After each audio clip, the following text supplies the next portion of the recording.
Recording in progress. Jump inside the sub and buckle on in. Open your mind, because it's time to dive into 2, 1. the deep end. The deep end. Welcome to the deep end. The deep end. The deep end, bro. Yeah, brah, deep end. Deep man. Too deep, brah. Hey guys, welcome to episode 12. What up? What up? Yay. I always be turned into like a gangsta. I know this. Well, I always laugh West at Coast. I always laugh at myself when I try to get gangster. It's like, calm down. You're from fucking Utah. You're born in Idaho. You are so white. Ain't nothing hood about you, boo. I was raised by the streets of Orleans. No. I was raised by the streets of Country Club Drive. And that's what's funny is like in the subdivision I grew up in Stansbury Park, it's fucking every road is country club or it's Lakeview. Oh man, funny shit. Anyway, today we are going to be talking about the random shit we've discovered. We tried to have a plan, but yeah, we're wanting to talk about the Soviets sending they claim it was an unmanned probe to Venus to discover what's on Venus. They sent 7 or 8 of them. Yeah. And they claimed that it was like the atmosphere was like so thick and dense that it crushed like the first couple. And then the temperatures were so high, it was damaging the others. And then finally one of them crash landed and it was still transmitting and stuff. But they were, I don't know. I feel like, I don't know, because it's like in this dimension, yeah, but I'm thinking the reason why everything couldn't withstand it is because Venus is in a whole ass other dimension. Like, I don't feel like it looks the way they're saying it does. I feel like it looks just fine, but it's like, I don't know. Or the dimension that it supports life is in a different dimension, maybe.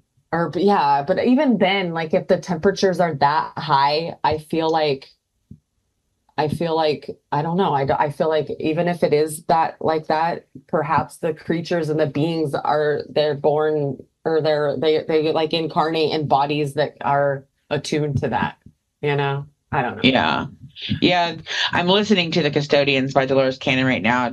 And there was an advanced being on there talking about how there is life on that planet, but they're more energy beings. They're not like solid like us. So it would make sense that they would exist more in like a different dimension. Yeah. See, that's another, because I'm like, if it were to look, because I know what it looks like and I know what it's like. I've experienced it. I've seen it in different channeling sessions. Like, right. Nothing can convince me otherwise. I know what I fucking saw. So it's like, it's like if it is visible in this dimension, then that's probably why it's because it's just too high. Because I mean, that's why they say like when there's the solar flash and like we upgrade to the fifth dimension here on Earth and blah blah blah. Like if your body isn't prepared for that, it will destroy you. Yeah. And so that's where the theory. So it's like perhaps their density is higher, so that's why it's destroying all the third density equipment that they're trying to send there. Right. I can't explain the thoughts in my head very well. Like, I can't explain what I mean very well. Right. But yeah, I just feel like, I don't know. I'm fascinated with this video. I want to finish watching it. It's kind of fascinating. And it's really horrifying to know that they sent people in those probes. Like, yeah. So she was having me listen to the video right before we got started. And I was sitting there going, no, they're lying. They're lying. There's people on those. Because I'm like over halfway through. I just listened to the first volume of the Nostradamus translations by Dolores Cannon. And he specifically says in some of his predictions, and I'm not sure which quatrain and which one it is, but he's discussing how the Soviets and America are kind of racing with space exploration, and that the Soviets lied and said that they were sending out probes, but there were people on all of those missions that died. Like, what were they? But America's done the same thing, they said. That's insane to me, though. Like, what's the end game? Do these people know that they're not coming back? Yeah. Are you letting them know they're not coming back? Do you have plans to come back? Like, I think people That's know the horrifying risk to in me. it. Yeah. But, think of somebody who's like obsessed with trying to get to space, and you got to think of the mentality of like, well, exactly. an There's some astronaut in the people- first place. Yeah, exactly. Because there's some people that they just want to explore and they don't give a fuck. Yeah, they'll go anywhere Right. and do anything. And I get that. Yeah, totally. But it just horrifies me. But I'm just Yeah. coming from a sense that I like my life here on Earth. I have people in my life that I adore, and I kind of want to see them again. And Right. They were honest about the first one and then like recanted it or something along those lines because they didn't want to like freak people out. So it turned into like a rumor in the space exploration community of everyone saying like believing that the Soviets did that, but then them denying it. And then in the Nostradamus books, in the very first book, he tells Dolores Cannon that those were manned missions. Jesus, that's frightening.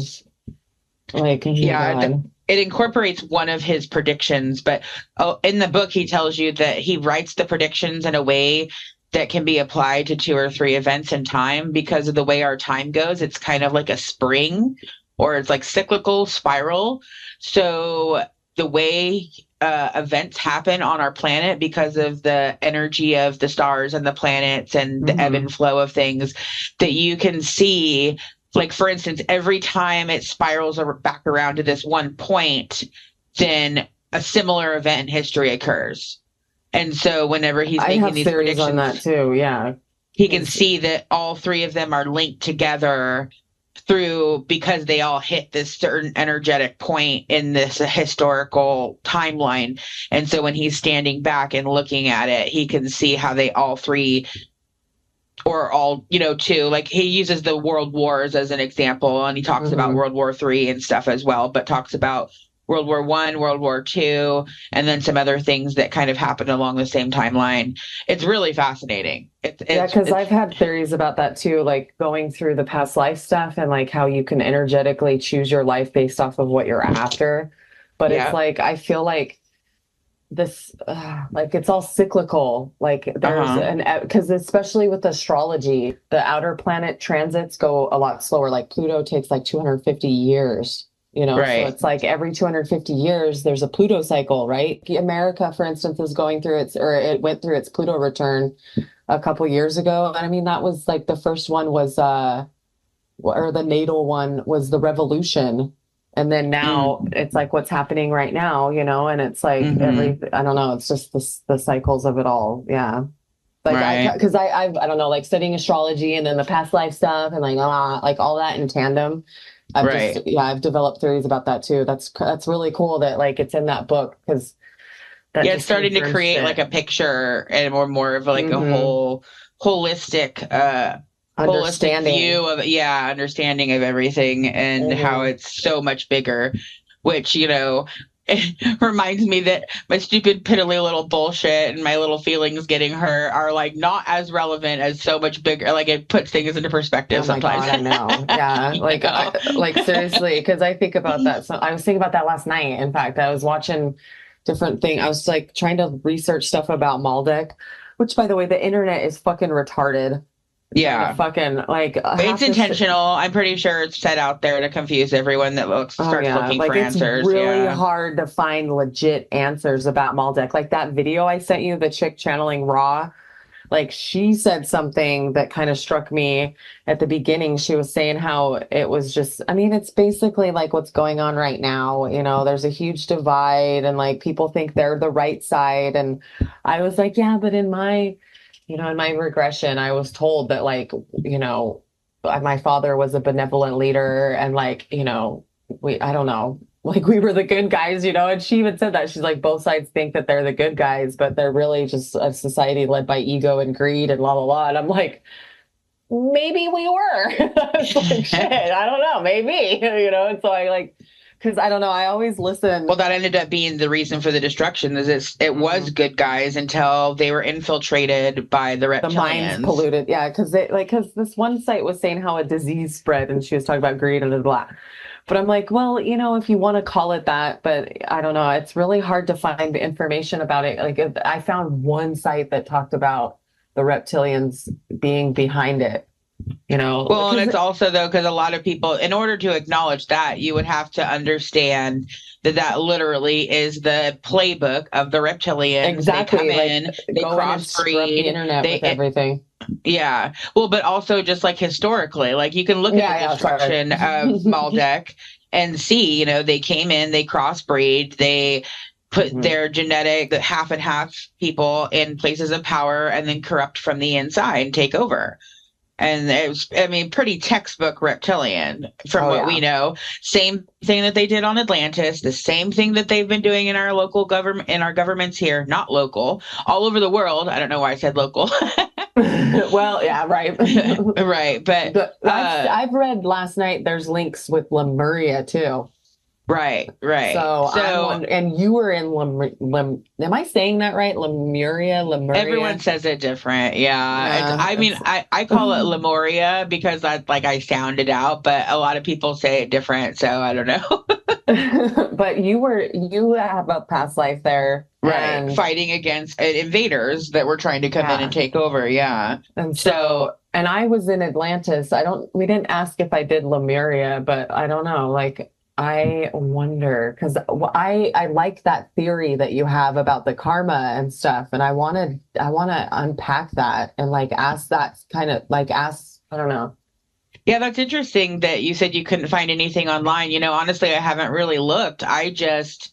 When I was going through that couple weeks of like totally digging into Maldek and finding all this stuff, I put the links together that Debbie Solaris in a reading was telling somebody the connection between Maldek and Atlantis because she was giving a past life reading to somebody and the person had a history in Atlantis, and then she was explaining them the connection between the destruction of Maldek and how people came reincarnated back in Atlantis to pay karmic debts and to try to, fix the wrongs that they did with the destruction of Maldek. And then later on that right there. Okay. So if we were the good guys in Maldek, then why did I have to come back to Atlantis? And why am I coming back right now?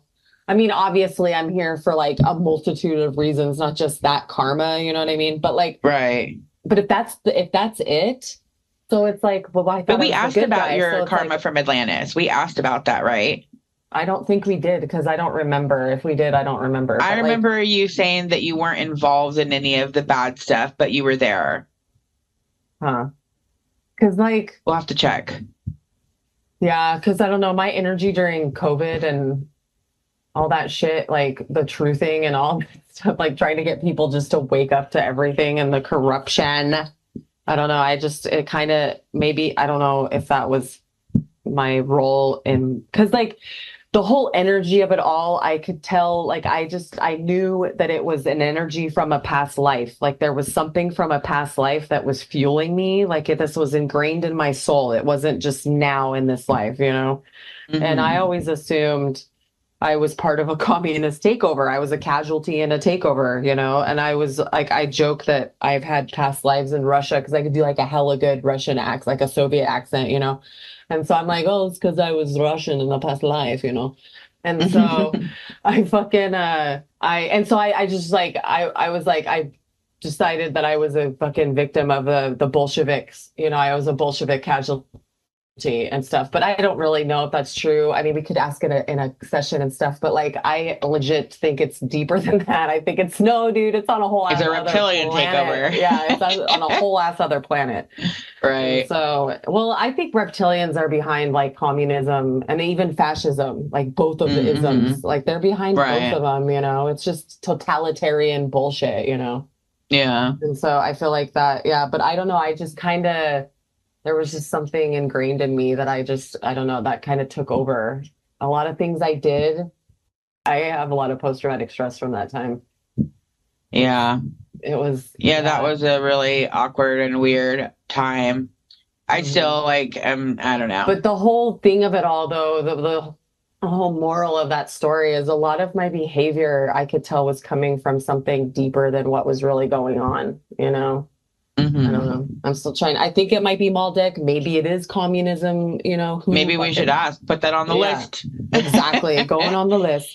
Exactly Oh. where did that reaction come from? Yeah, because it's like it was too, yeah. And that's the thing is that's when I was like doing a lot of past life readings for other people just randomly. And I wondered that. Like I was like, this has to be like this visceral reaction has to be from something deeper than just, being able to spot bullshit in this life. Like, yeah, I got a fire intuition, but I mean, come on, I don't think it's that, I think Right. it's like something deeper. So, Yeah, I've often wondered if I've been like, I have like this deep need or deep connection inside of me for like just fighting against the government in general. Oh, And like yes. protesting and like as a kid and watching the protests like on Forrest Gump when they go to like the protests, in Washington.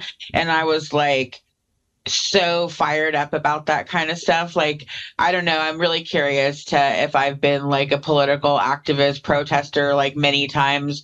I always feel like I fight for the little guy or fight for justice or I don't know. Yeah. I'm really curious. I should put that on the list too You should, and yeah. figure out where the connections of that come from.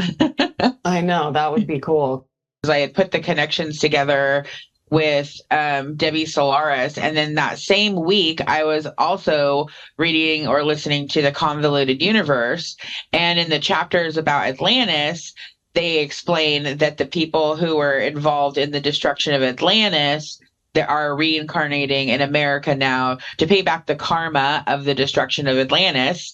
And so in my head, I linked them all three together, Maldek, Atlantis, America, or the USA, just because I was presented the information in that short period of time, and I figured other people would put the dots together as well. And I figured it was like a common knowledge thing that other people had figured out, but it appears that no one else has figured out that connection there. I know. Because there has to be a link. All of these civilizations were destroyed. Granted, the first one was they just, quote, destroyed themselves, which that's even the good information that you find about Maldek, that's always their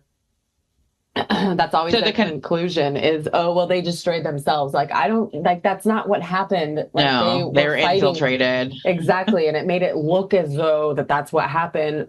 But their everything, their governments, their fucking entertainment, everything, just like it is here, was infiltrated. And so they made it look like that. And so, yeah. Makes it look like the people are evil when it's ulterior motives going on underneath the surface. Yeah. Atlantis. Sorry, I'm like adding this to my list. The book that I'm listening to right now, The Custodians, which is by Dolores Cannon. It's all about her UFO regressions. And they're speaking with a man in the library, the Akashic Records of the library. It holds all of the history of every world, every planet, every person that's ever existed. And they are explaining that the reason that the aliens have been coming back recently and checking on us more frequently has to do with the fact that we finally have developed nuclear weapons. I've heard that. Mm-hmm. And I think that that's the connection as well. So they're talking about once man's weaponry develops enough to be nuclear, it depends on what they do with it, whether they choose to use it for good or evil, will determine whether they're ready to join the galactic community, because the whole point of the Galactic Federation is that Earth and humans are supposed to be joining the Galactic Federation when we're ready, and they're waiting for us to get there, right? So rewind. Atlantis was destroyed by an immense power energy that ended up being chosen to be used for evil. And then rewind, I think Maldek also, there's probably something having to do with an immense energy weapons that ended up getting manipulated and used for evil. And I think that's the connection, as at these points in history, humans became advanced enough to have these weapons that could potentially destroy an entire planet. And in the past, people have made the wrong decisions over and over and over. And they're hoping that we're going to make the right decision this time. And that's why they keep coming in and interfering and going to our power plants and, interfering with these like military facilities that have these advanced weapons, and sometimes like completely turning them off and on right before their eyes and things like that. They're trying to show that we're not supposed to be doing that. But unfortunately, a lot of the world governments that do have this power are going down the same road as before. You know what's funny is that video I watched, the lady was channeling Ra and she was like trying to, like what's going to happen? Like what's going on with all this? And he straight up was like, he doesn't do future prediction-y kind of stuff.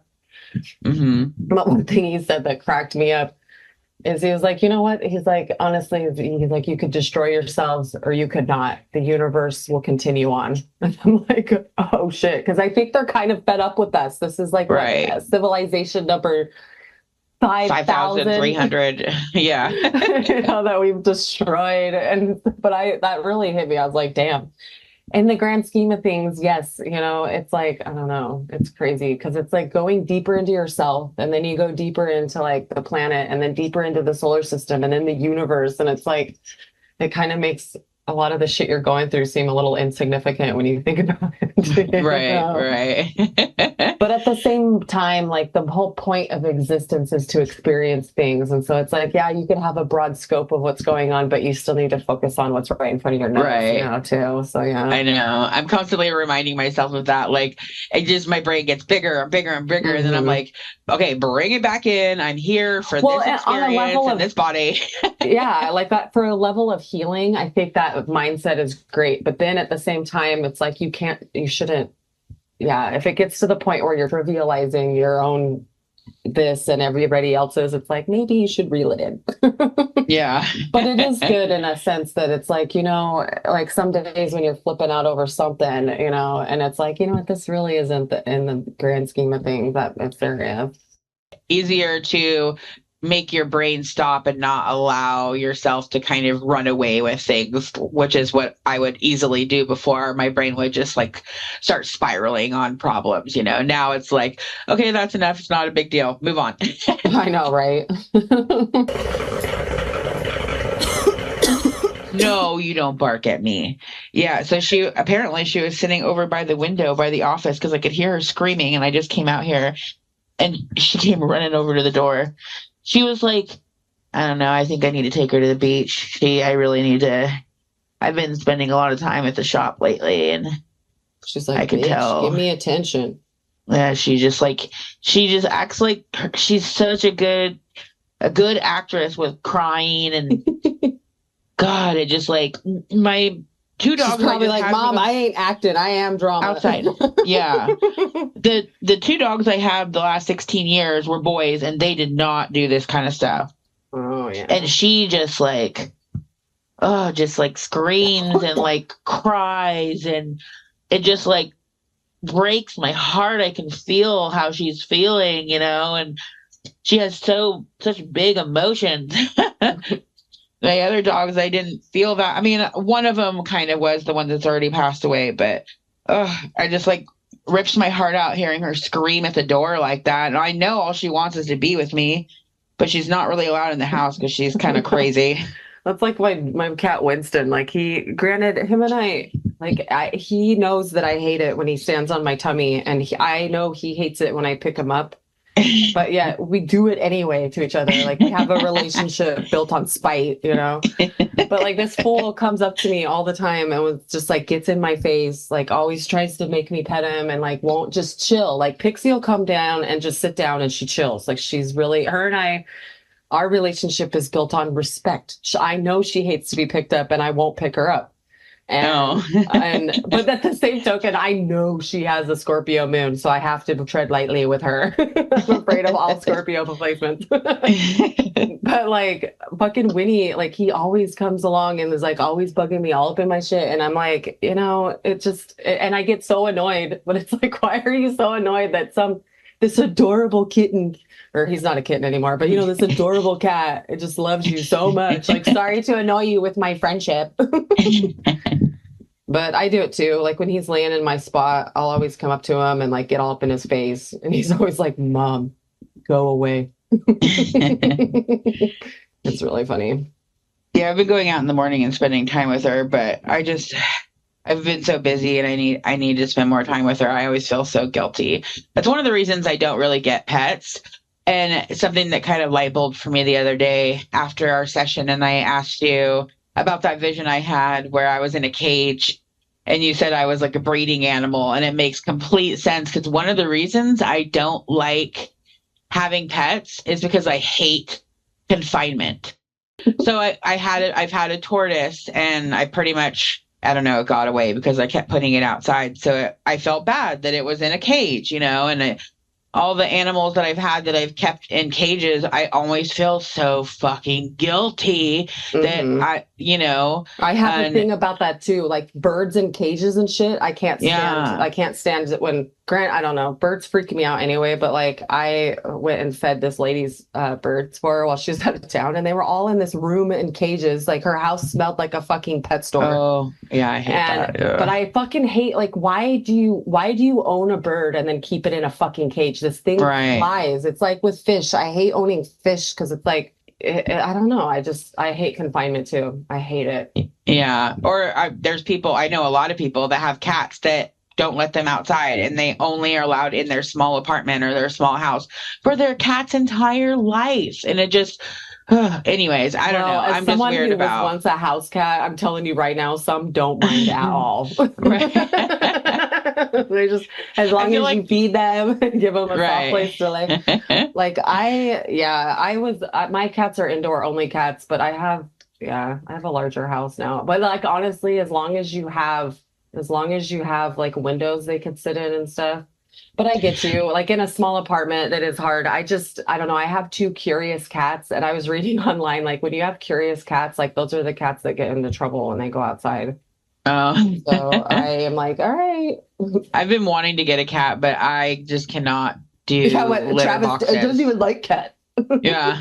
I've been sending him, because I'm like a huge advocate of like animal rescue. And so they're doing half price adoption fees at the shelter right now because they have way too many animals. So I've been sending him links to cats, but I have wolf nose. I have like this crazy sense of smell. And so one of the worst smells to me is like animal feces. Yeah. So it's the litter box. And like you said, like all the birds, like being confined in a space with animal feces and urine is the last fucking thing I want to do in my life, And so I've had kitty when Daisy, when I had Angel, 10 years ago, I had litter boxes and stuck it out because she was disabled and couldn't go outside and all this stuff. But if I got a cat now, I would probably do some sort of like pet door in a window where the cat could come and go as they please, and hopefully they'd go outside to go to the bathroom.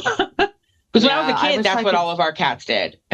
Yeah. Well, you know what I want to do for mine is I've been seeing people making like this thing off their window where the cat, like they built like the catios. Yeah. I want to build one of those for my cats. Because if I could do that, then I could get them to go outside and stuff. Because I do have a litter box that's in my laundry room.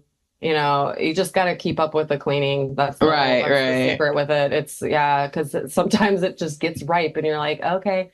You know what blows my mind is I've seen people clean out a litter box and then just put it in the garbage and then just walk away. Like the open litter in an open garbage. I'm like, what the fuck? You're missing the point. Get the smell out of your house. Yeah. Because I invest in like candles and air freshener, but I do the litter box. I want to do that catio because I think if I could do that, I just got to figure out for the winter months. But yeah, I've seen some pretty cool ones. I've seen, I don't know, they were coming up in my TikTok feed for a while. I know. I guess like Max is. I wish my little brother was still in town because I could probably talk him into helping me make one. He's a really good worker, does anything.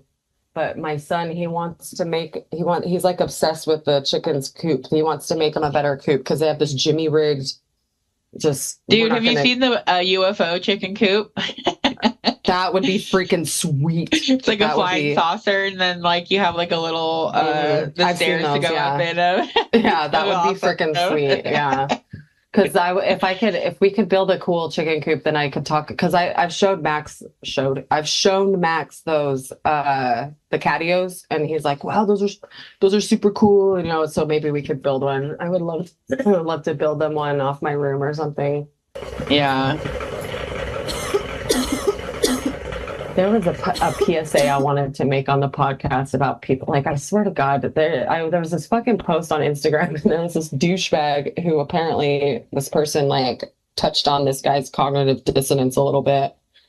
And it's like all these spiritual people think that, you know, rather than just if you're gonna talk shit, just fucking talk shit. Like, stop using spiritual buzzwords to sound superior. Like, telling people they're operating from ego and you need to stop operating from your shadow. It's like, shut the fuck up. Like, who the fuck are you to talk about how people's intentions are? Like, focus on your own lane and shut the fuck up. Like, this dude was calling out anybody who disagreed with him. He was like, you're just operating from shadow like the parent. It's like, shut the fuck up. And one thing that I've noticed is like the most toxic fucking people that I've come across in the spiritual community, they talk like that. It's like the superiority complex, and they like judge other people that they don't perceive to be on the same level as them or same understanding. I know what you're talking about. Yeah. Yeah, I'm so fucking superior. Oh my God. It's like, I'm so awoken and enlightened, and you're not. Yeah, I don't swear anymore. I don't have I'm not negative. It's like, then you're not enlightened. We're all in different parts of our journey. That's my favorite one. We're on completely different journeys. It's like, apparently, maybe you should learn something from it. But see, there I go judging other people. I don't know. It's like, if they're opening the door to it, it's like, if you're going to talk like that, then I'm not one to sit and let shit slide sometimes. It's like, I don't know. You want to say stupid shit. I'm like, it's not that serious. Don't say anything. It's not that serious. Because I was going to comment on that guy's shit, but I stayed out of it, and I deserve one good karma. I'm like, so bad at myself. It's time for a vibe check. Vibe check. It's a vibe. Vibes all day. I'm digging your vibe, baby. We're each going to pull some oracle cards to read what is the vibe of the week. Hell yeah. Let's see what the current energetic vortex has for us today. What card did you draw today? I pulled Delight. Count your blessings and enjoy life. Take pleasure in simple things. Always expect the best. Hell yes. Oh my God. I'm sorry. Woman, calm down. Choose your toy. I wonder what's got in her, like, why she's all going. I wonder if it's Herm. Maybe Herm is around. Well, she wants me to come sit out here with them. I'm going to grab my stuff and come out here because she's followed me into Travis's office, and that's not going to fly. She's very, very needy. She needs her mama all the time. She needs to be attached to my hip. Yeah, I have two humans that are like that. Like, if I can wear your skin, I'll be okay. Oh, man. Okay, so I drew Althea. Althea stands for truth. Our soul recognizes the truth. When someone speaks it, a cool wave of relief washes over the room, and all the facts and figures in the world fall by the wayside. Such is the power of Althea. It is an undeniable resonance that goes beyond the rational. We can also recognize Althea by its contagiousness. When we hear someone speak truth, we see the truth within ourselves and are more likely to tell our own story. The Althea card requires us to step toward an act of truth. This might look like a conversation, a gesture, a poetic act, or a ritual that honors the unveiling of what's been concealed. Reclaiming your own truth is a way to reclaim your vital energy, health, and sense of belonging to the world. Truth has its own wings, set it free. It's said that the resonance of our voice changes when we speak falsely. In this light, practice seeing truth as a vibration. Mm-hmm. You know, one quote I saw recently that I really like is like, a lie has speed, but truth has endurance. And so it's like, yeah, I don't know. I like that because it's like these days I'm less and less like, what's the right word? I don't give a fuck about people knowing the truth or not knowing the truth about me, my actions, this and that, it's like, or speaking my truth.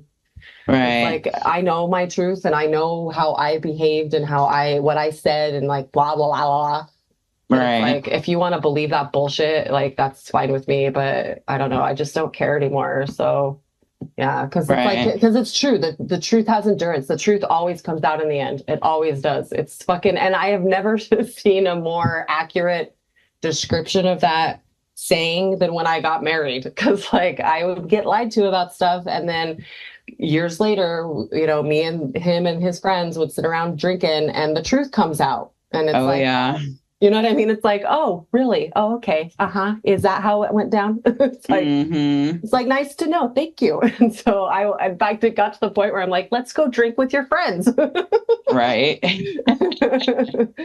But yeah, I don't know. I like that card. Yeah, I don't know. I must have had some pretty hard lessons with lying and deceit in past lives because in this lifetime, I've always, I mean, I guess maybe not as a kid, I would, tell little fibs here and there, but it was never worth it. I like feel very strongly that straight honesty, even if it may be hurtful, to somebody, is better in the long run than lying to somebody and then eventually them finding out the truth anyway, because it'll always come out. So you may as well just be honest from the jump. Exactly. Yeah. Even when it's awkward. But to me, it's less awkward than keeping a secret or a lie, like. Oh my God, for real. Because, I've had moments like dating toxic people or even having toxic friends, like I kind of came to a point where it's like, especially with this toxic relationship I had after I graduated college, I was like, kind of got to the point where I decided I am not going to behave in a way where I have to apologize to this fool. I will not apologize to this person for anything.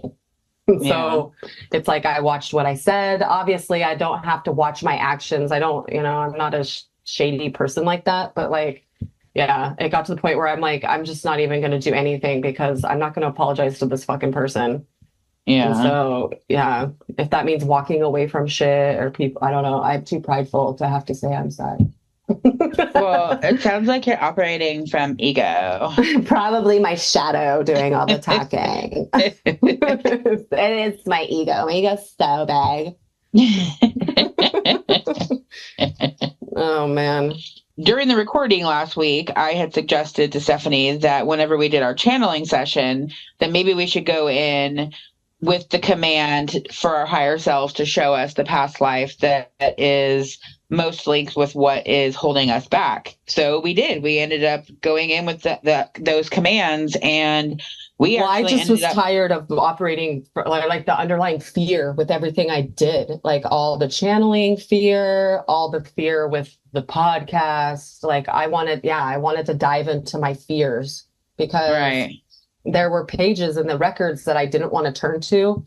And so I think those are linked to my fears, because I think there's more pages that we have to visit, because it was wild. I even wrote from my higher self the night before, and she's like, I'm going to tell you a story so wild, a bit funny, and 100% true. And so I'm like, okay. And so, yeah, we went into that life the next day, and I don't know. Yeah, what was interesting is it brought up 2 brand new lives for both of us, or brought us each to a new life that we had no idea about, nothing that we've touched on at all, completely brand new stories. But yet again, all the information that was uncovered completely resonated and explained so much. Oh yeah, because like I even down to like the time period, I've never liked the 1800s. I don't like I like old West shows and movies here and there, but I don't know. And in fact, sidebar, okay, so there's this new Kevin Costner movie out, and I want to see it so bad. It's like this, I forget what it's called. Damn it, now I can't think of the name. But I know what you're talking about. Yeah, I saw it. He actually paid his own money to put that out. Yeah. Oh yeah, I'm so excited. He's one of my favorite actors. I really love his work. But like, I don't know. He's done so many West shows and movies and all that stuff. I'm like, I bet his soul, that's like those were lives he had lives in that time that he really enjoyed, And Right. so I don't know, sometimes I like to look at actors' careers and like I think of each of their movies as a past life, because it's like because they all play different characters, and it's all different Uh-huh. themes. But yeah, I always think of, It's very symbolic of what it's like as for humans having past Mhm. lives. That makes a lot of sense. Well, and I even have a theory that some of them really are acting out some of their past lives because you could kind of see a theme in some of the actors' filmography. But like, yeah, anyway, back to the Old West. Like, yeah, I kind of got to learn why I hate that time period, Yeah. which is interesting because but see, I have a fear of like America at that time period because we went into that one life in the Akashic Records where I was the fashion designer, and that was in the 1800s. But I lived in Europe, and I traveled to India a lot to find Right. exotic fabrics and shit. But like, yeah, this life was in fact, I wonder what state we lived in, like what part of America we lived in. Right. It's interesting. But yeah, I know. I thought about it after the fact. I should have asked what your name was, or if you could hear a name. Or did I? No, I don't no, think I you did. didn't. Yeah. Yeah. Dude, finding your son's name like that, like, oh my Oh, God. I know. That's I know. I really need to insane get my me. hands on an ancestry account. Oh, Like well, I just have got to. it. Well, my mom said we just have to plug in my member number for the church because I'm not like I haven't had my name removed from the records yet. So like I'm still a member of Uh-huh. the church. So I just have to find it's on my patriarchal blessing and I have to find it and I can't find it. My mom printed it out for me and laminated it. And I can't fucking find it. Which that thing is cool, by the way. That patriarchal blessing is fucking cool. Like it aligns with some of the stuff that I've channeled and all this shit. It's really cool. Interesting. But yeah, it is really cool. But yeah, I don't know. I don't know how to talk about this life because it was really it was interesting going into it. Like my heart was fucking pounding, yelling at Daisy. Sorry, she got on the court again. Sorry. But like going through that, it was weird because when you and I were starting the induction and stuff, like I was being taken with like the higher guides, like they were like, we were walking upstairs and they were like holding my hand and like we were going in front of the records and like going to look at the page together. And my heart was fucking pounding so much. Like I felt fine, but my body was reacting to whatever. Right.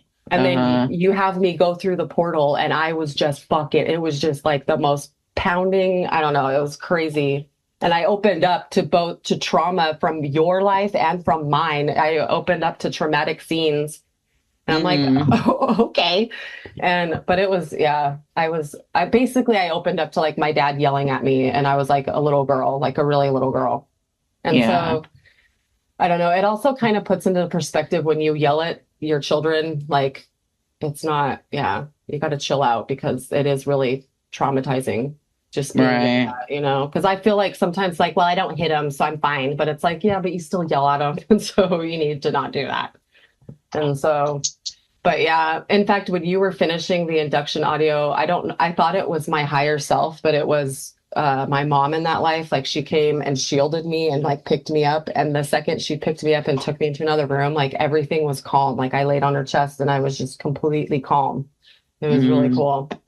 But yeah, that life was like, it took me into my biggest fears. And every fear that I have is linked to that life. So that's why I was brought to that one. But basically, I don't know, it was really weird. Like both of those sessions, it really surprised me, my emotional reaction to everything. Like I normally can just like observe stuff. Like it was really odd to emotionally experience, to be emotional about stuff. But I was basically, I don't know, my mom was my mom from Maldeck, my grandmother. So that was really cool. In fact, it's really cool learning about how badass her soul is, by the way, because how she handled everything is really badass. But anyway, I had like an alcoholic father. He was a piece of shit. He wanted to be a gunslinger kind of thing. He would abandon his family all the time and come back and try to be like dad of the year and shit. But like my brother hated him And my brother turns out to be my son, Max. He was my brother in that life. And I don't know, like he was kind of, I get the feeling like he was abusive to my mom. That's why she would leave when he would come back. And yeah, but I don't know. My heart's like pounding right now, even getting to this part, talking about this stuff. It's so weird. But anyway, basically, like my dad would get really drunk, and then when I came of age, he would focus his attention on me since his wife wasn't there. And so, you know, all that. And then I don't know how long the abuse went on, but my brother found out, and he wanted me to tell my mom. And so we had a meeting with my mom because I saw a scene in this attic where it was my mom, her friend, but I get the like aunt vibe. So I don't know if she's the sister to the brother or if she's my mom's sister, but I get aunt vibes when I listen back. Mm-hmm. And then my brother was in there, and my brother's friend, and I don't know if there were anybody else, because I do feel like there were a couple other people involved, or who knew about it, but that's who was in the attic, and they were planning on what to do about him. And I get the feeling like all of these people experienced abuse from him, and that's why like this was the fight. Like they didn't have a reason enough to do it themselves, so this was like the straw that broke the camel's back, and everybody rallied and took care of the situation. Mm-hmm. And so like my brother, in fact, I want to say, because what I witnessed, I only witnessed when they hung him, but I want to say they you know, beat him up and shit, but I don't think I was there for that. I think I walked in as they were hanging him, you know. I came back to the barn, but yeah, my brother and his friend slayed the dragon, you know. And yeah, and I ended up marrying his friend, you know, because he slayed a whole ass dragon for me. Yeah. But well, and you said that you guys had already been kind of sweet on each other for a while, right? Yeah. And so, yeah, but like the fear came because he was always lurking. They never knew when he was going to be there. I was afraid because he'd crawl into bed. Like I was afraid to go to sleep. I was afraid to go into town. I was afraid to be home alone. I was afraid of everything. And yeah, and that was a fear that stuck with you even after yeah. And so like even after because I wasn't married when it happened, but I got married shortly thereafter. And that's another thing that I thought was really cool is, you know, the times like when something happens like that to women, like men, like society and culture, they look at her like she's ruined, you know, and that guy didn't, like he still loved her and wanted, or her, like me, or whatever. I don't know. But I think about that. I think that's really cool. But anyway, I feel like I don't know, like I couldn't go anywhere alone. I didn't want to go places alone, you know, and I just felt like, but I don't know, because it's a lot to unpack with all of that, but like it explains a lot of my social anxiety in this life. Like even when Max was like 3 and I would, you know, go run errands and stuff, I just felt safer, even if it was just him with me. Like, even though he's 3, like, what's he gonna do, you know? Right. But I just felt better having someone with me, you know? And it's interesting, the whole thing. It makes sense though. But yeah, I mean, he saved you, so your soul knew that you were safe with him even as a kid. Well, the night before our channeling session, he had a sleepover with his friends. And like Max never has sleepovers, you know, but he had a sleepover. And I remember just like, I hated being alone in the house with the girls. Like I like having at least a man in the house, even if he's 17. But I don't know. I thought that was funny. And then the other synchronicity, my mom gave me this dress that I used to wear as a kid. And this dress looked like this dress that I was wearing in that scene when I opened up. It looks like this old. In fact, I was going to take a picture and send it to you. Oh yeah, I want to see. Yeah, she gave me this dress when like a week or so before this regression. It was funny. Interesting. But, yeah, and you know what else is weird? Okay, so when I died, my husband died before me in that life, and I want to know how much before me, and like how Max died in that life too, because he has an Aries 12th house, which I hypothesized years ago that was the story. But I thought it was Sonia that was his sister that he defended like that. But it turned out that I was the sister, right? well, the cool timing of it all is this like releasing this deep fear that's deeply embedded in me in every aspect of my life. Like it's really cool that I can release it on this full moon because this full moon is at 29 degrees Capricorn, which is a critical degree. It's an ending of all endings kind of thing. And even my higher self said that it's like when you go through all of this, you're going to be where is it? Something like you're going to go into a whole new, here it's like right here is you stepping into a whole new chapter, a whole new era. You'll see what I mean. No pressure, right? But it really is that like a universal thing of like endings for everyone? Yes. And it's cool because like, I mean, I have a Capricorn moon, but mine's like way in the middle. It's not at that degree. So it doesn't affect me that way. But it's really cool because this is at 29 degrees and then it goes into Aquarius, which we're in the age of Aquarius. Aquarius is our midheaven, which is our public persona, our career, la, la, la. And so it's cool because it's like now that I've released what's like my deepest fears, which, going into your fear is how you, ascend, I guess. And so it's like going into that, I could feel like a brand new woman. I just am, it's just a whole, it's a whole thing. And I'm like really excited about this healing ceremony. I'm excited to see once we both do them, what kind of effect it has on what's holding us back, because your fear was what was holding you back. And then what was holding me back ended up being just deeply embedded beliefs basically beat into me that I was never going to be good enough and I was never going to amount to anything. Well, not only being beat into you, like all of your efforts were destroyed, like completely destroyed by your father, which is interesting too, by the way, the symbolism. Like you have a Capricorn sun and I have a Capricorn moon, and the Capricorn symbolizes the father. So it's like you and I have trauma in our lineage that's surrounded around the father. Yeah. And both of our stories went to an abusive father, which is pretty interesting also. Yeah. Definitely. Because like I look at my youngest, Sienna, she has a lot of trauma surrounding the mother. She has a Cancer 12th house. Her son is in the 12th house. Like her soul even told me when she was like a newborn, her soul told me about some of her mother trauma. So it's interesting. Like every soul is coming here to work out something different. And like you and I, we have deeply rooted father trauma, Yeah. I mean, because like my father was the one who fucking threw me in the attic in that one life, like to discipline me. He would just put me in an attic and I'd be in there for hours with nothing to do but disassociate. Yeah. And make plans apparently that I can't get out of. Yeah. But I don't know. One thing I thought was really beautiful about your past life is like, because I even got emotional in yours too. Like I got really emotional in mine when I found out who the players were in mine, like my mom, my grandma, my son, like who the husband was, like all that shit. I was just so emotional about it. It was crazy to me.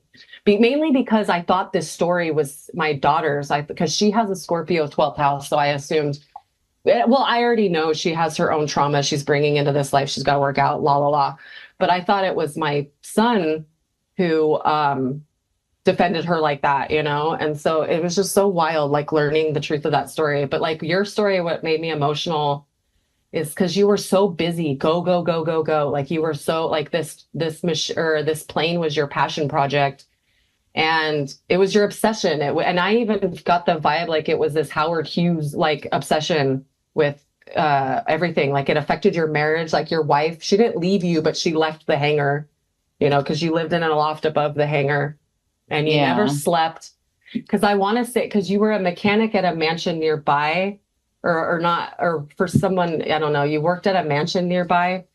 And when you were home, you were up all night working on that fucking plane, And so what was really beautiful is when you finally did, exit your life, you finally went up to that loft and slept, and crossed out of your body and you were at rest. And I don't know, just your son finding you.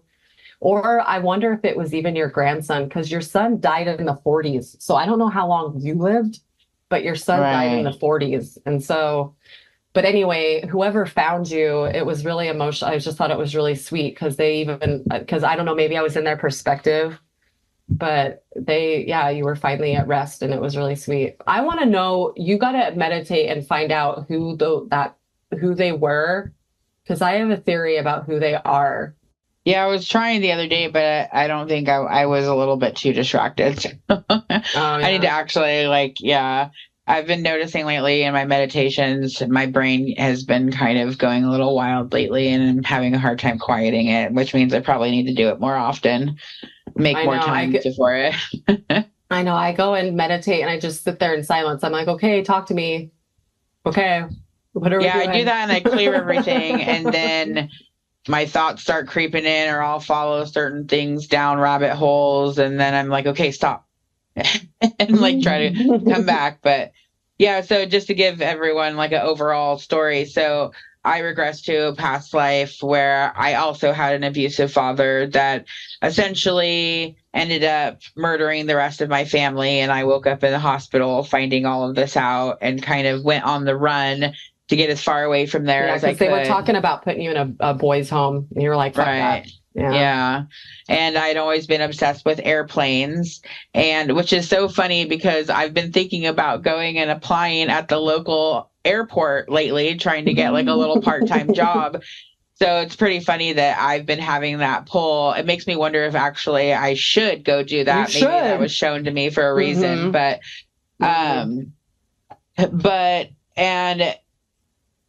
so yeah, I basically got a job at an airport and then the owner figured out that I was staying there because I was like a young, poor, homeless kid and ended up letting me live there and ended up having a passion project where I built my own airplane and actually got it to fly over time, which is funny because when I see airplanes that are like popping and like making noises like you were describing like on movies, it always makes me really uncomfortable. Yeah. So that's really interesting. Yeah, because that's sorry, I took a bite of this strawberry. But yeah, that's the funny thing is like, because I felt like I was in the plane and I'm like, oh my God, it's flying. I did it. Yay. And then you look and see how high off the ground you are. And then it starts popping because there's oxygen in the line and completely normal, but you're like, oh shit. And like, it just got too scary. Like you were too like, I knew exactly what you were talking about when you were saying that. Like I could like feel it.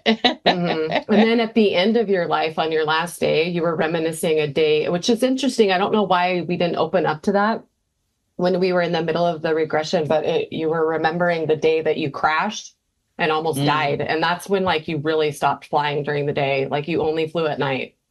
Yeah. It definitely resonates with a lot of things. Well, and I've been obsessed with like airplanes and airports. Like when I was a kid, I really wanted to be a flight attendant. Like I've just always, it's really interesting that I would had past lives regarding that. It makes a lot of sense.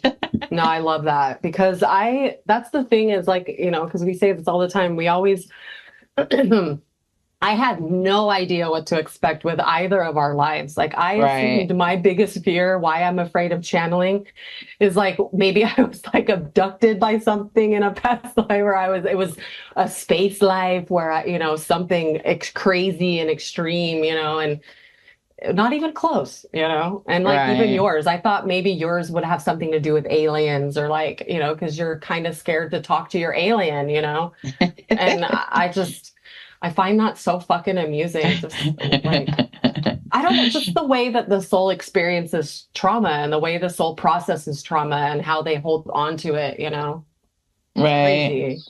So crazy. I thought that was also something. So jump to something totally different from our channeling session. Stephanie and I have both been told that we are reporters for the Pleiadian Council and that we have parallel incarnations on the Pleiadian Council that we report back to in our dreams. So we decided that we came across this information in the first place because we were asking why we haven't dreamed. And because I was having hella vivid dreams back in December and then out of nowhere it just stopped. And, I mean, and I'm talking like it's still to this day. I am not remember. And this is the longest that I've gone without remembering my dreams because sometimes I'll have spurts with it, But Yeah, I keep waking up knowing that I had something going on, and usually it was something pretty intense, but it's like, bam, gone as soon as I open my eyes. Well, and it was funny too, like going and because you were asking me what it was like to see the council, and there was a lady who received me, and she was like, welcoming me back. And she asked me how my girls are doing and how because apparently I talked to them about stuff at home. And she asked me about this moment. And I remember this fucking moment. And I remember my daughter, she was like, because my middle child, she's like really super emotional. And like, I feel like it's obviously trauma related. Like, she gets so fucking tightly wound really quickly. And it's really hard to like talk sense into her or like try to get her emotion. I don't know how to explain it. It's like try to get through to her or like get her to just take a deep breath and let's, unpack this slowly kind of thing. And so but anyway, there was a situation where I did something different and it immediately diffused the situation. And she asked me about that. She was like, so how did that go? And I was like, it worked. And she gave me a high five. And I was like, it was funny to me because they behave with our customs. Like they use our customs with us to make, like the high five and stuff. Obviously the Pleiadian Council isn't around high fiving each other, But yeah, it was funny because I like had this binder with me. It was this big 3-inch binder, and all these papers and disheveled. I had like a vest on. You had a vest on too for some reason, but I was wearing slacks and like a vest and like my hair and I had a fucking bun with a pencil, holding it, which I don't know how to do, by the way. I have not figured that out yet. but like I sit at the table and like my height, like Ricard was there, your chick was there, that gray alien, there were Pleiadian members there, but we were all, it was funny because my focus was to the left. I couldn't see who was to the right of me. So I wonder if that's just like not yet or I don't know. But yeah, they were just telling us what we talk about. And then you were asking if you were there. And then you showed up with this big box. You're like this legal box, those fucking whatever they're called. But you're like, hey, what's up? It was so cool. Yeah, pretty cool. So we just wanted to know more about that kind of stuff, and that was pretty fun to see with it. But so my gray alien friend was there, right? Herm was there. Yeah. And I asked why he doesn't say hi to me because I've been expecting him to say hi to me, and he said, "Why don't you listen?" And you know what though, because that as quickly as he was responding, I'm wondering if you're assuming that it's your inner voice when it's actually him, because the way he spoke to me, it was very audible in my whole. I could feel it in my whole skull, if that makes sense. Like he talked to me in my whole brain. I can't explain it because like sometimes when I get channels, it's like comes from behind me. Other times I can hear, like when Ricard talks to me, sometimes he's slightly to the right of me. But like when Herm said that, it was like completely in my brain. I can't explain it. Maybe. I don't know. It was like, see, I don't know how to differentiate. Yeah. Well, you could do test shots, like test this, just say, hey, I don't know. I don't know how to explain it. Like ask him to like give you a word with his energy so that you know that it's him saying it. Right. I don't know how to navigate that. We could ask in a channel sesh because I really so like the format go ahead. Like the format that no, you're fine. Sorry. The format that I want to go at from here, I want to go into the Scotland Life. I want to go in another session. I want to go into the other pages that I didn't want to turn to. I want to find how many of those fucking pages there are, which is like, I'm wondering like, okay, so what's on the other pages? Like, that's insane to me, and also like, I want to know, because you experience everything as a soul. Like, I want to know about lives that like, was I the one being all this? Was I the, because like, I guess like I came here. It's interesting because a lot of my trauma centers around sexual trauma. And it's funny because I have a Scorpio South node, which is sexual trauma. So it's like, I wonder if I was ever an abuser, or if I'm just here to deal with what was done to me. I don't know. But I want to go into that. And then after we do that, I want to do our sessions with or channeling those beings. I want to channel Ricard. I want to do a session where we channel your chick or even just talk to her, Like, Yeah. We still got to go back and do the Akashic record for me too. well, yeah, and we even need to just go be in the Akashic records. I want to ask about Maldek. I want to know. I want the Akashic records for Atlantis. I want records. I want to know about like stuff. I want to know about Maldek. I want to. I also want to know about Venus because I am fascinated with Venus, like why I go there. Like we're already. I mean, I already know why I go there and stuff, but like I want to know about that planet too. I Knock still it want to off. know about like all kinds of shit, right? But at the same token, I don't know. It's just funny. It's like when you dive deep into yourself, it's like I still have all these questions about going deeper into like some of these regressions that it's like, oh yeah, I'm supposed to be asking about higher stuff, but it's like, I don't know, just unpacking all my soul's trauma is kind of taking the forefront right now. I can't recommend it enough to people. Like going through all of this stuff, like it's just added so much depth to myself and it's like changed my life in so many fucking ways. So yeah, I don't know. I'm completely here for it. I want to go deeper. Yeah. And so I noticed that we'll go into a story and then listening back and reflecting will uncover like a whole new series of questions to go like a little deeper. Mm-hmm. But at the brushing of the surface or the initial story, it's like we have to just get like the bare bones and the big parts, and then we kind of go back in getting more information and stuff as desired. But yeah. Because it is a lot of information. Because I remember even like being in there in my life, like there were things that I wanted to know, but I even said like, this is enough for now. I don't want to, like, I'm good. Like, right. Like that was, I don't know. That was an interesting one that completely and sometimes, took me by surprise. Yeah. I feel like also sometimes we'll ask questions and the higher self is like, it's irrelevant. There's no point in you like knowing that right now because it's not part of what matters or kind of it. Yeah, I know. I've noticed that sometimes they do that too. So yeah, because like when we were in my murder life, we were trying to find out because I had a feeling there were members of my family who were in that life, and they were, but we were trying to place them in the roles, and it was just like straight up, it's not important, just move on. yeah. So, but yeah, no, okay. So there was something I wanted because like after unpacking all this shit with my grandma being my mom in that life, like she is such a fucking badass. Like this woman completely like because after we killed her husband, my father, like she wraps him up in a cloth and takes him out in the middle of nowhere and buries the bastard. And then we all continue life as normal. Like this woman is fucking awesome. Like and the same token, if I knew somebody, especially like if my husband or any man was abusing my daughters, you bet your ass I'd fucking kill him and get rid of him. Like my mom. She's a badass. I just love my grandma even more now. Which is also interesting because that begged the question of karma. So I started asking about, well, what kind, are they suffering karma from that killing? But because of the circumstances, it wasn't necessarily something that is going to affect you negatively in a karmic way.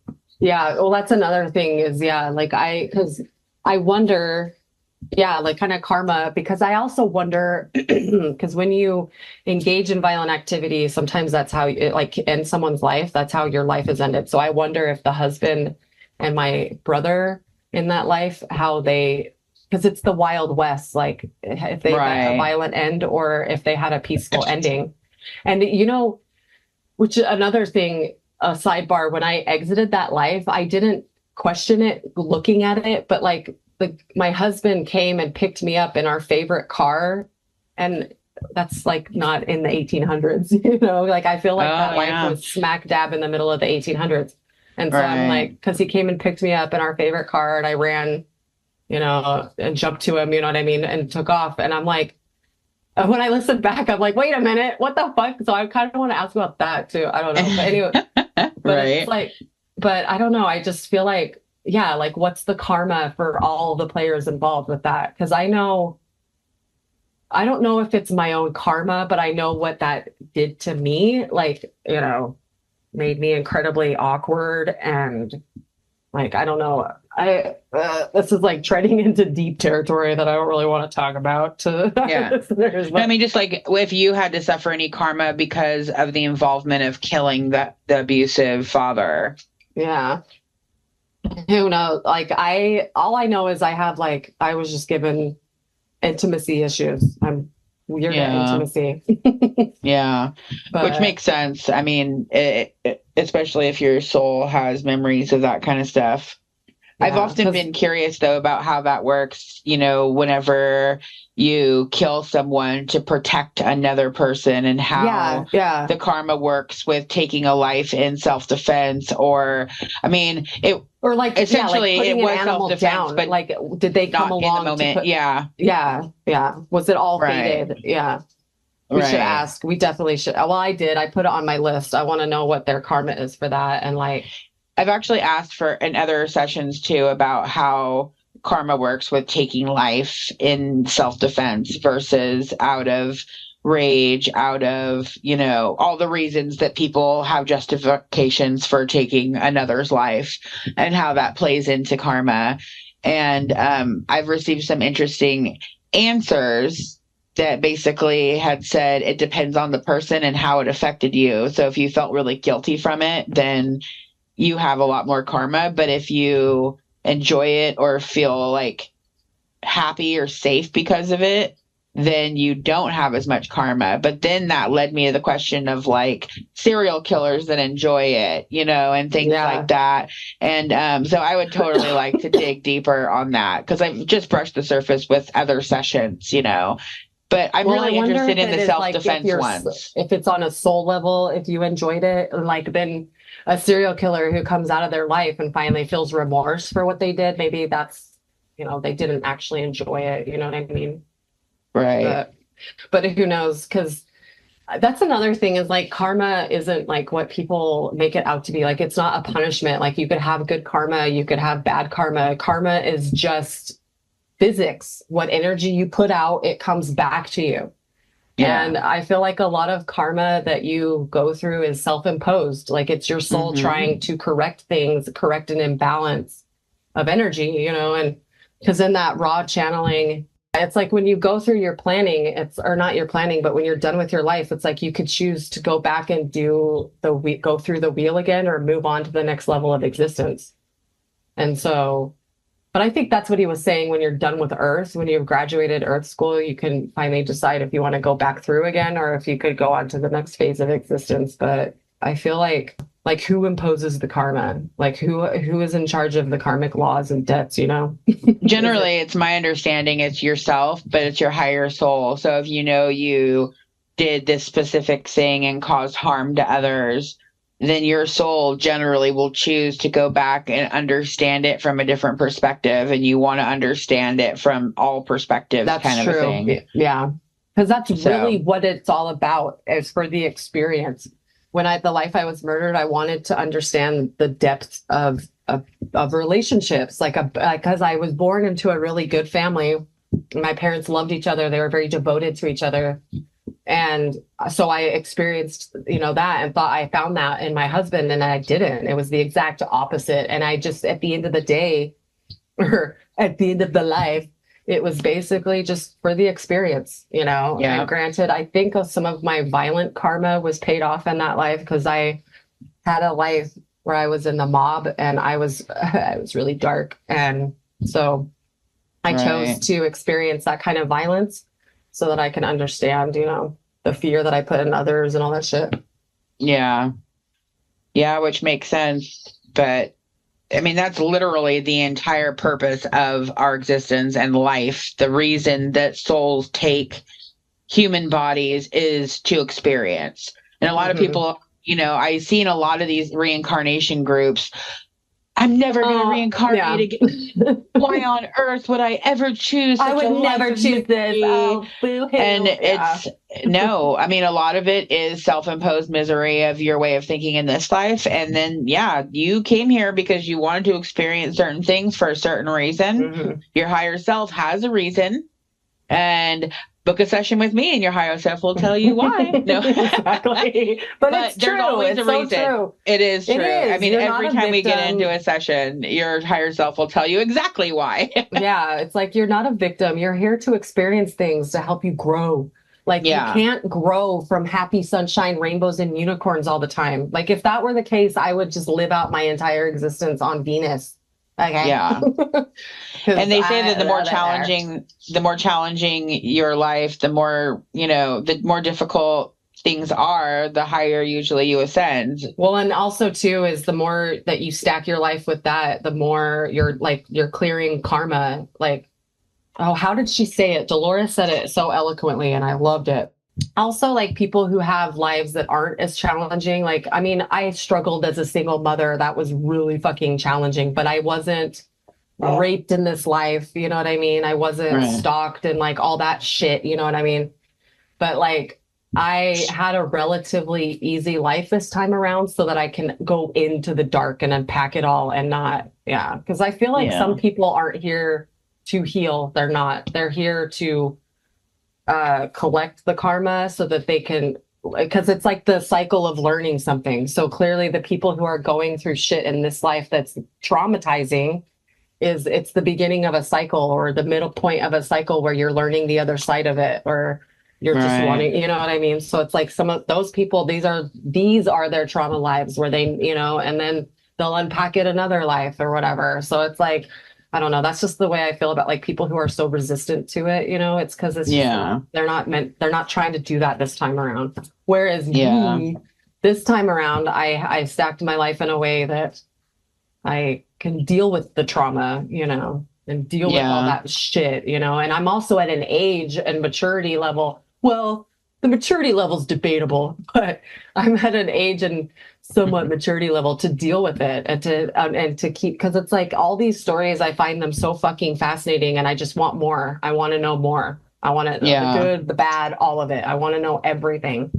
Like I want to know what's on those other pages. Because it's like, what's traumatized? Like, obviously, being sexually assaulted and murdered throughout your whole marriage, that's traumatizing. And then having a creepy father, that's traumatizing. So, like, what else is there? Like, maybe, because that's another thing is a lot of this trauma, it's all sexual trauma themed, So it's like, I don't know if I want to keep going into all that sexual trauma. Because, but it helps you understand, No, answer some questions for you, but so it served a purpose and helped you, but I understand. Yeah, because it's like, how many lives can you be raped, and feel like, yep, that's another run, that's another life. Okay, so it's like, I don't know. What we know about history in general, unfortunately, it seems like women in general throughout history have just been treated like objects, and that was unfortunately a very common behavior. And especially in really rough times. Well, and it's funny because I wonder, when I was going through my first regression, I was telling a friend about it and it made me emotional because I was like, my soul doesn't like to incarnate as a woman all that much because I've had a lot of lives where a lot of fucking traumatic shit from men happen, Yeah. And so it's like, I don't know, that's just, because like with history, the way women are treated, and not only that, like the environment where they're abused and they can't even speak up. Like I feel like my soul, me, or just me right now, this version of me, I'm extremely grateful in that life that I had a support system who completely, once I spoke up about it, like they rallied around me and got rid of the problem for me, for everybody. Because I feel like I said, I feel like he abused all of them in one way or another, that this was just what they needed to carry it out kind of thing. But And what about that also like brings up, how many, luckily all those people had suffered abuse at the hands so that they knew, because how much in history do people gaslight the victims of things like that and nothing happens and they just continue to suffer it. Oh yeah. I mean, shit, people today too. It's just like, I don't know. It's just really, it's really shitty, because like on both ends of the coin, it's like, a woman who goes through such a traumatic experience like that. But at the same time, you also have chicks who are fucking vindictive and evil and a guy breaks up with them. And, so it's like, that's both, I don't know. It's the both sides of the coin is just really shitty. Dude, I cannot find that note of all the past lives that I wanted to fucking do for that quilt. It just really, that blows my mind. Yeah. So that was interesting that you had said that because I've been totally tripping out about, I woke up with like, I wake up several times every single night. I never sleep more than a couple hours at a time. And one night I woke up several times, maybe 3 or 4 times, just repeating this word over and over and over and over and over, like the whole time I'm awake until I fall back asleep. And so finally, the last time I got out my phone and Googled it to see what it meant because I wasn't really quite sure what the word meant. And it came out that it was like a scientific person that studies and classifies things and categorizes things. And so I was like, huh, interesting. And just like kind of dismissed it because it didn't really mean anything in that particular moment. But I thought maybe it would come up again later. So then, like a few days later, I started remembering it and started searching because I couldn't remember the word anymore. And I've searched my history like 3 or 4 times in every possible way, and there is nothing. Like it never happened. That's So that's weird that you were saying that with you writing the notes and then they disappeared. Oh, I know, because I straight up I wrote, because you know how you don't have an iPhone, like when you have your notes app, the first line is always in bold and like really big font. And so I wrote past life quilt. And then I had bullets and stuff for each life, right?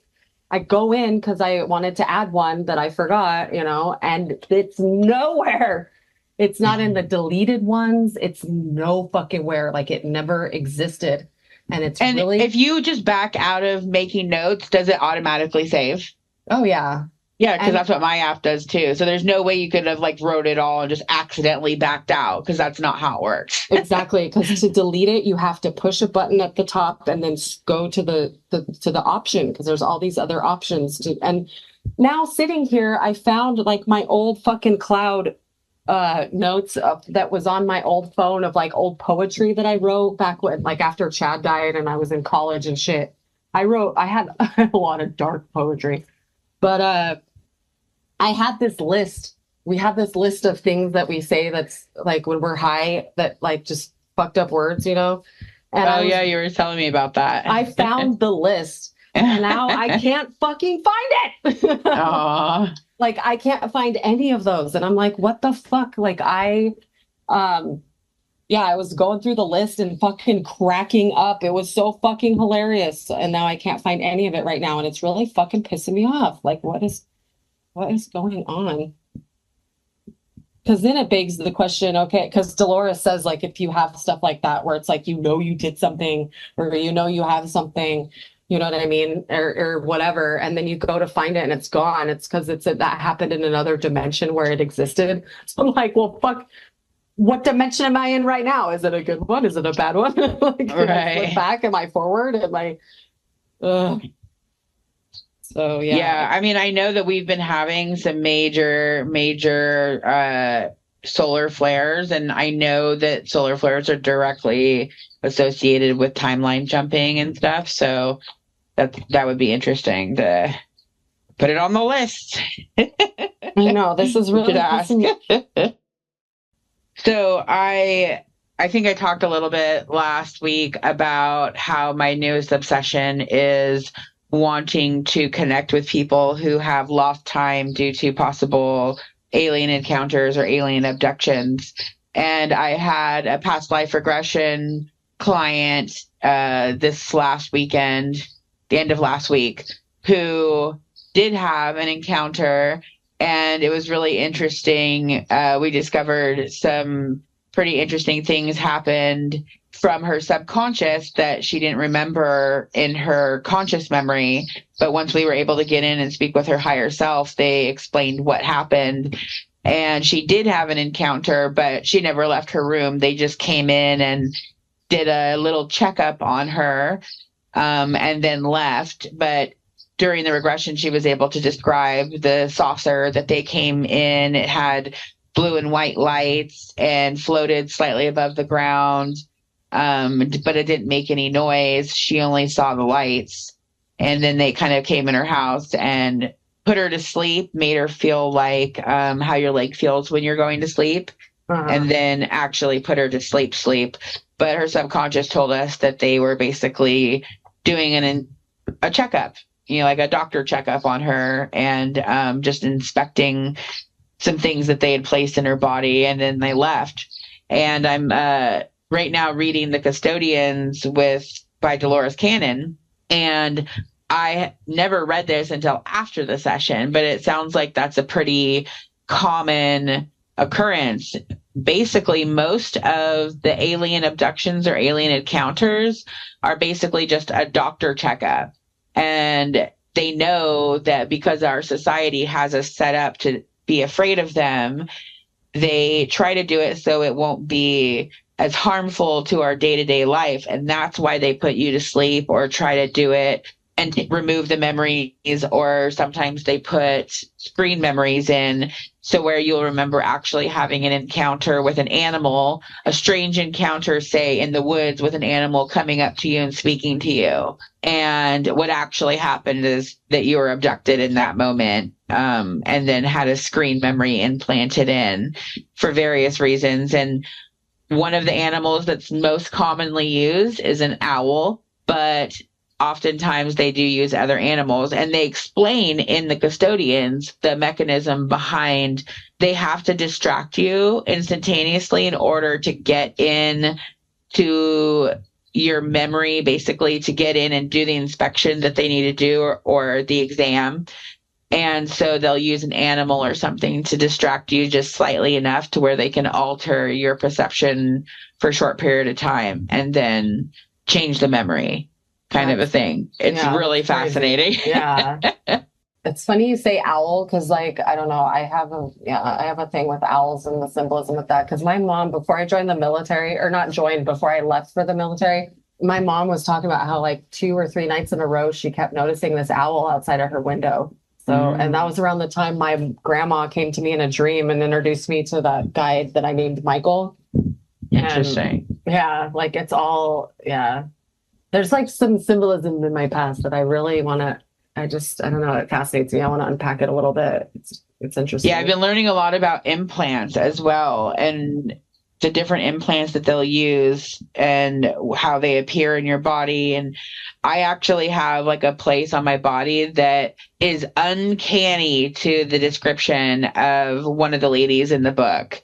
And I really want to ask about it in the session, like try to tap into something. I know that I've asked before, but I kind of think I should ask from a different angle or different perspective, because I don't know, I just have like a suspicion. But there's a few things now that make me think that possibly Travis may have had some encounters as well. Now that I'm learning the signs to look for whenever you're talking with somebody, to figure out patterns that they use and if people report certain things. But most of the time, people just either go to sleep and wake up and don't even realize anything happened. So that's why a lot of times people don't know. But they do that to try to protect you from, social ridicule or psychological distress, kind of a thing. Mm-hmm. Oh, yeah. But it's all like with good intentions. They literally, the reason they're doing this, and the reason we fear it is I'm because going to interject real quick. That's the thing is, of course, it's good intention, because if it was bad, a lot of bad shit would be happening to these people. Some of them wouldn't even be coming back, Right. So they're trying to you're like, yeah, right. Anyway, what I was saying. Human bodies aren't capable of leaving. That's the whole point. So they're trying to come up with, we're not capable of leaving this atmosphere. We're too fragile. So they're trying to come up with. Do you think that has anything to do with the firmament too? Do you have that? Because I wonder if that has something to do, if we can't pass beyond that. I know that our bodies aren't capable of leaving past a certain, like we're not capable of space travel. Our bodies are too. Yeah, I've heard that many places too. Yeah. And so that we have to ascend to light bodies before we can actually have space travel, because we're too dense, right? Like our clothing itself is too dense to even make it possible for space travel. So the whole point of these genetic programs of them trying to monitor human bodies is because they are trying to create a human body that is disease free because it will make it easier to transition to light bodies. It's going to be a lot harder for humans to transition to light bodies to be able to travel through space the more diseased they are. So they have implants in all over people's bodies. That's why they bring people in the ships and do exams. Basically, we need to think of ourselves as like the babies, right? When you take your baby to the doctor to have an exam, a 6-month checkup or 1 year or whatever, the baby is terrified and doesn't want to go and knows that this doctor is checking them out and they're uncomfortable and awkward. And oftentimes they'll cry if they have to get a shot or something. But you as the parent know that it's necessary. We have to monitor the growth and make sure they're healthy and la da da da da, right? So that's essentially what they are doing. They're the parents and they are inspecting us or examining us to make sure that we're developing properly. And they're trying to develop cures for all these diseases and change the genetics so that these diseases go away so that we can transition to light bodies. And that's what they were saying. I wonder if it's because diseases and stuff like that is because I've even like listening to sound healing and stuff. The resonance of that quote disease or even cancer, the cells they vibrate lower. Mm-hmm. And so I'm wondering if that's why you think like because you rid your body of what's holding it back to becoming more perfect. Like because a light body is perfect, you know. Right. And so that's the real purpose behind the genetic engineering. That makes sense. Yeah. Them crossbreeding back with these other species that are light species or that are more, their bodies are, more advanced, more ascended than ours. But also they're monitoring the current humans on Earth and monitoring how diseases develop and things like that so that they know how to combat them. But again, we're the babies. And so people that are abductees or people that are getting these exams, are psychologically tormented. A lot of people, get a lot of fear and PTSD from these situations, especially when they remember them because they don't understand them. Yeah. But that's one of the things that I think is really interesting in the regression. The higher self always knows why and knows what they're doing and can explain everything and oftentimes explain why to a point where you understand. And I will also say because of free will, you are never ever examined or working on one of these projects with these species unless you gave them permission before coming into this body anyway. These people made an agreement on a soul or energetic level and then just forgot. But people that are involved in this experimentation and these exams, and they already signed up for this. Yeah. So that's interesting as well, because the higher self knows that. Well, even like us channeling our beings and like going to the council, like we set that shit up too. Right. I totally want to go into the files and see like what exactly is the information that we're collecting and bringing back. I know, me too. Yeah, I want to know that because I know like I'm an observer, but it kind of makes me wonder if that word that I told you that I woke up obsessively saying, and then I said it's like a scientist who like I don't know. I'm just wondering if that's affiliated somehow. Yeah, because also on Maldek you were a scientist. Like there's been. Oh yeah. And I feel like I see the word spiritual scientist like all up in my brain right now. Like there's lives where you were like, I feel like Salem, that's how you saw yourself. Right. And you were, all this stuff was just out of curiosity and wonder, but some of it was not. Right. It was a little dark. And is this like, so we report back in every lifetime my first incarnation coming back from the Pleiades? Because we know, just like the story in the very beginning of Convoluted Universe, that I came in a ship and made it disappear and just walked onto the earth and started my life here. Yeah, that's what I saw, because you were in front of the council and you wanted to go, and because you were, I felt like you were experimenting with something and you needed like the things that you were needing to observe that would take you further in your experiment were on Earth. And They were like, are you sure you want to do this? If there's a, blah, blah, blah, whatever. and because I feel like they were warning you in the sense that like you could get stuck there, like Earth is a place where, and not in a bad way either, like it's a place that people believe it or not actually do really enjoy incarnating here. There's, but anyway. It's the joy and the pain, that's Exactly. what people forget. But you can literally lose everything and gain it all back here. Like in other worlds, you can't do that. There's just things you can do here that you can't do there. And you also can experience the depth of things here, like emotion, love, joy, anger, hate, all that shit. Yeah. But the polarity is way more intense on Earth than it is in other places that you can incarnate. Yeah, exactly. And and it was cool because like you had your ship and I see you, it was like you zipped, you did a zipper, but it wasn't a zipper. It was just an energetic thing. And like you changed into someone of the Earth and of those times dressed like how they dress and and like you did a motion on your ship and it disappeared. And then I believe you were here on a reconnaissance mission, so to speak, but like, you ended up falling in love and that's why you stayed. And chose to incarnate through all of it. But I wonder how I got here like that, what my story is too with that. Cause I don't know if we report back in every life. Cause I feel like there's other lives where I don't know. I know I report in this one though. Cause sometimes like as much as I fucking hate social media, I'm like drawn to the hive mind. And sometimes I wonder if that's what I report back to them. It's like the updates of the hive mind. I don't know. I mean, I know it's deeper than that. There's other shit I report back to them, but I don't know what and how. Yeah, I would be really curious. Maybe we could dig into that more. And like, if you're a scientist, like, what am I?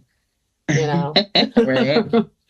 Because I don't know. I have a lot of war lives, so maybe I'm a mercenary. It's my understanding that a lot of it has to do with like behavior, but maybe it has to do with like I don't know. I would be really curious to open up some of the files or the boxes, and see what's in them. Be fun to do sometime.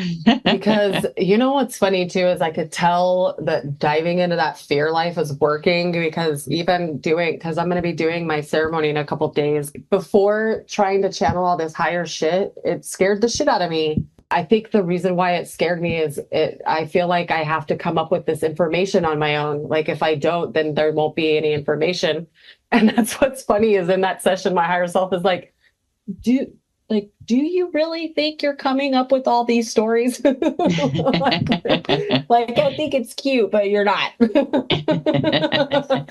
And so now when we talk about all this, it's like, I have a sense of wonder again. And I'm like, so stoked. I'm like, wow, this shit really does work. Like this is therapy that works, guys. Okay.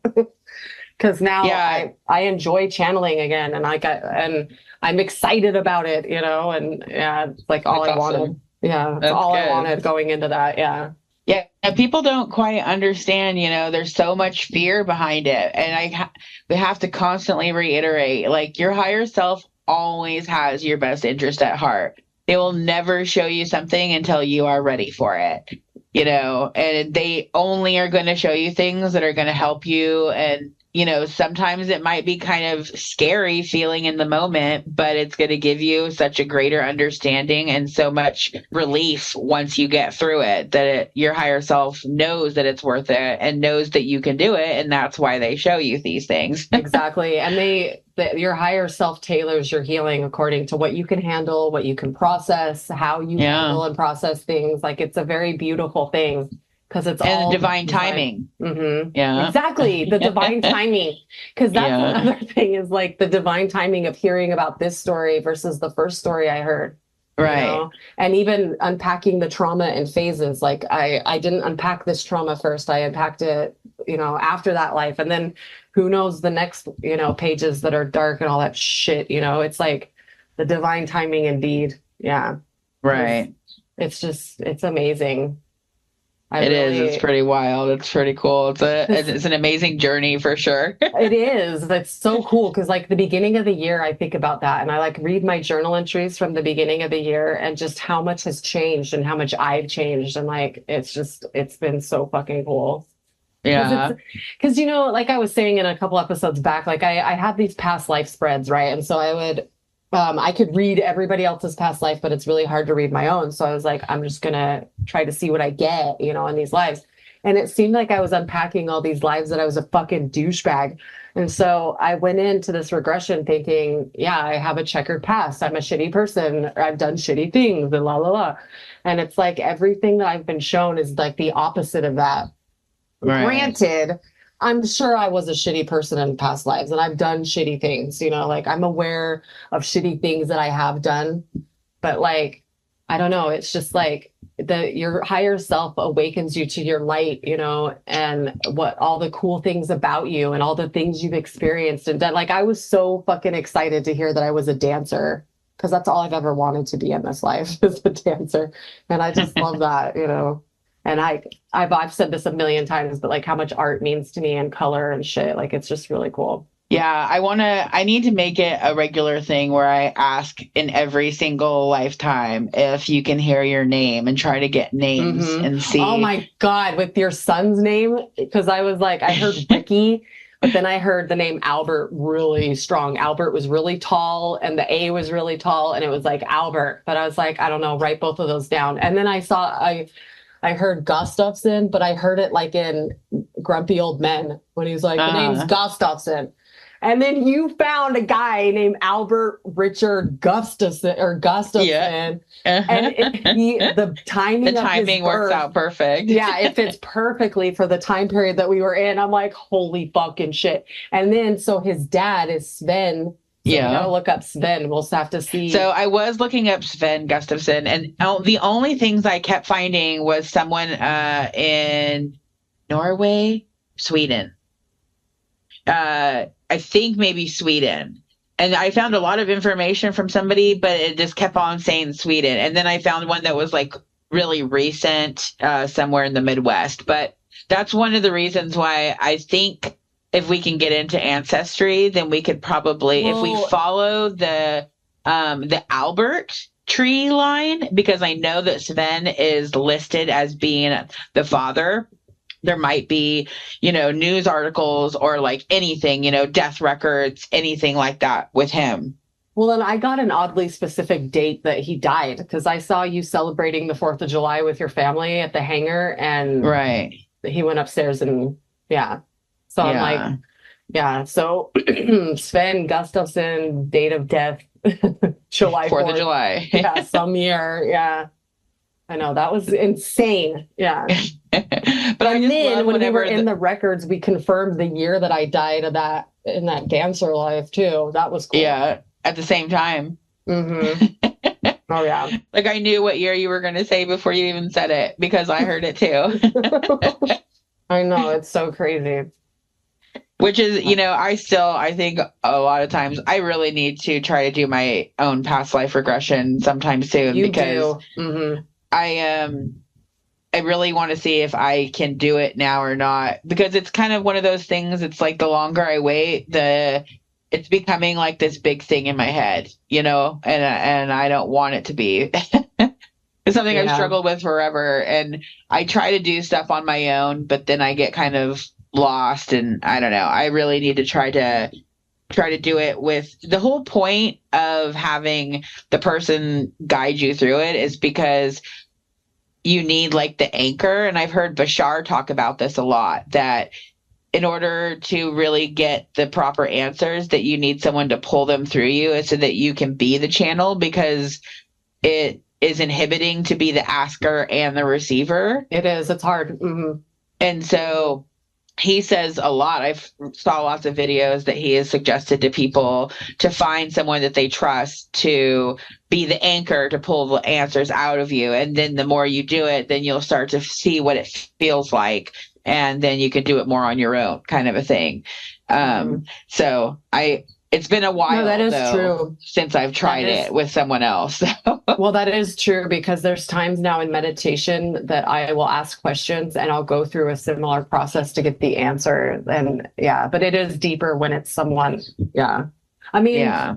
you just gotta shoot me that script and just tell me. I would love it. I think it would be really cool to Yeah. to regress Yeah, I'll try because to I'm send gonna that to throw you in today. I'm gonna throw in questions of my own. Yeah. I do that with like clients too, but I usually do it at the very end and I ask permission usually before. Right. But that's because, I don't want them to be caught off guard like, oh my God, this woman I don't know is asking me all these questions. I'll be like, who really killed Kennedy?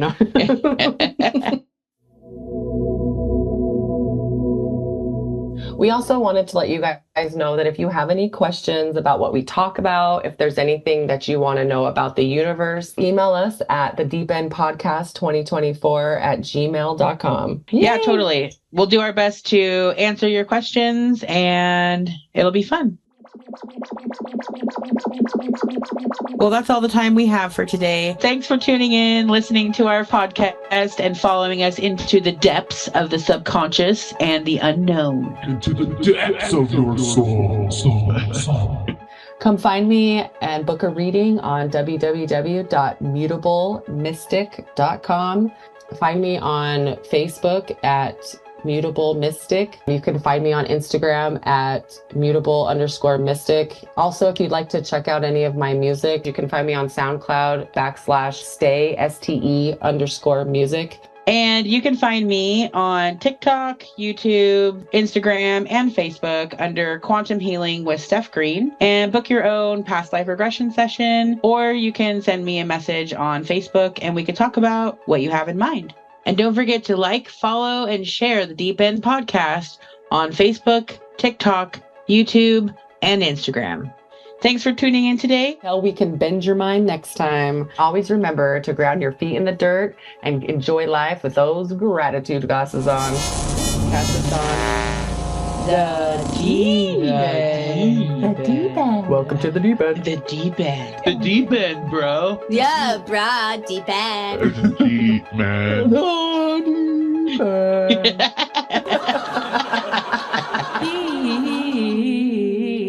end. The Deep End.